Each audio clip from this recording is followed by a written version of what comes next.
निदा फाजली की दो लाइनें हैं कि मैं था अपनी खेत में, तुझको भी था काम, और मेरी तेरी भूल का राजा पड़ गया नाम।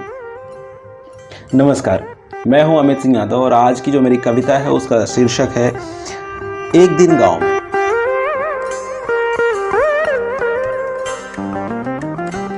गर्मी का मौसम है, धूप है और एकांत है। दोपहर का वक्त है, गांव बड़ा शांत है। इस समय हरियाली नहीं, खेत सारे सूखे हैं। आसमां में उड़ते पक्षी कुछ प्यासे कुछ भूखे हैं। आम की डाली पर बैठी कोयल कूकू करती है। शाम के वक्त खेतों में गायें चारा चरती हैं। एक पेड़ के नीचे सारे बुजुर्ग चौपाल लगाए बैठे हैं।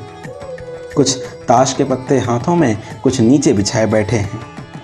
एक तालाब था, पूरा सूख गया, अब नदी भी सूखी जाती है। बामुश्किल से एक कुएं से माँ पानी भर कर लाती है। बच्चों की टोली निकल पड़ी, अब थोड़ा सा है शाम ढला। कांधे पर जिम्मेदारी लेकर किसान खेत की ओर चला। बुजुर्गों ने चौपाल समेटा, दुकान पर बैठक जमा लिया और चाय की चुस्की लेते लेते सरकार की गलती गिना दिया। यादव जी थोड़ा गुस्से में बोले, कितनी महंगाई है, जितना पैसा खर्च हो रहा उतनी कहाँ कमाई है। सब्जी लेने पहुंचे पंडित जी, बोले बचवा भिंडी देना, और जब पैसे देने की बारी आई तो कहे खाते में लिख लेना। घर पर गांव की महिलाओं की चुगलीबाजी चलने लगी। जानती हैं, ठाकुराइन तो ठाकुर का नाम लेने लगी। सांझ हुआ, दिन ढला, महिला सम्मेलन निरस्त हुआ।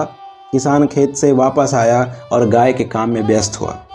दादाजी सरकार बदलकर सब्जी लेकर घर आए। दादी गुस्से में बोली, आज फिर भिंडी उठा लाए।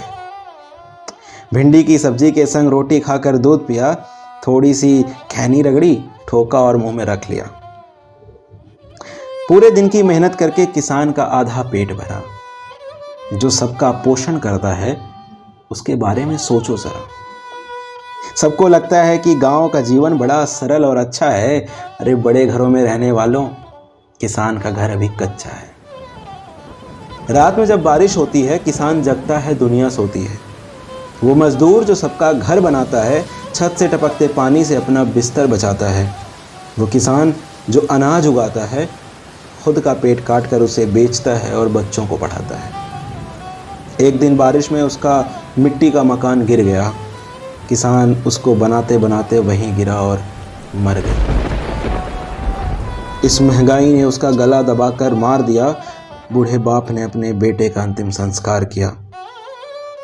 हाँ, गांव में कुछ अच्छा भी है, जैसे ताजी हवा जिससे पेट नहीं भरता, घर का अनाज जिससे घर नहीं चलता, स्वास्थ्य जिसे बढ़ती महंगाई ने तोड़ दिया, और शुद्ध जल जिसने इस गर्मी में तालाब और कुओं को छोड़ दिया, जंगल जिसे शहरीकरण के लिए काटा जा रहा है, और एकजुटता जिसे वोट के लिए आपस में ही बांटा जा रहा है। बात बस इतनी है कि शहर में बैठे लोगों को गांव बड़ा भाता है, लेकिन गांव में रहने वालों के बारे में सोचा भी नहीं जाता है। और ये आखिरी की दो लाइनें कि चुनाव के वक्त लोग गांव में आकर करते हैं बड़ी बड़ी बात। वक्त बदलता है, सरकारें बदलती हैं, लेकिन जो नहीं बदलता वो है गांव के हालात। थैंक यू सो मच मेरे साथ बने रहने के लिए, और उम्मीद है आपको ये कविता पसंद आई होगी। जैसी भी लगी आप मुझे कमेंट बॉक्स में बताइएगा। और अगर अभी तक आपने मेरे चैनल को सब्सक्राइब नहीं किया तो प्लीज़ कर लीजिए, अपने दोस्तों को भी शेयर कर दीजिए। मिलते हैं अगली वीडियो में, तब तक के लिए bye bye. Thanks for watching. Please share with your friends. Lots of love. Take care.